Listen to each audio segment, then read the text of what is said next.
I'm Colin. I'm the teacher for Capoeira Mocambo here in North Wales.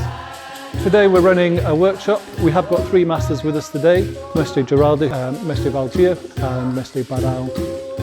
So hearing the personal stories of the masters is very important because it gives us a cultural context to our own learning from somebody from the culture.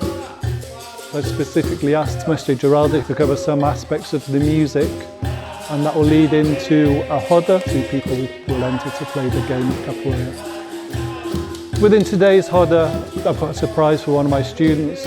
Today there's somebody who's long overdue a particular graduation.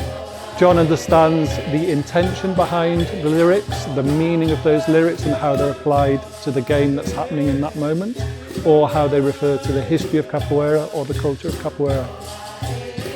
Colin awarded me the Formatura first level belt there and then, so I had no idea at all. It's just a big honour.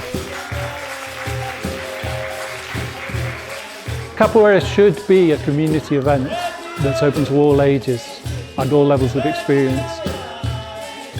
But for us there's a depth and a community spirit embedded within the art form. It's been really important for us to have the visiting teachers today so that we have real life role models for our students here in North Wales. I really felt like the true essence of capoeira. Playing the games in the roda was the best playing that I think I've ever seen in person and also participated in. Well, it was really nice to play in the roda with new people, but particularly it was nice to play with John because he was formed today, so it felt like a real celebration.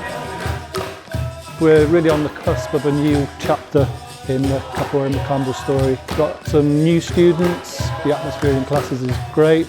Our academy is in Bangor, Treborth, just by the Menai Bridge, and we teach from all ages. Come and give it a go.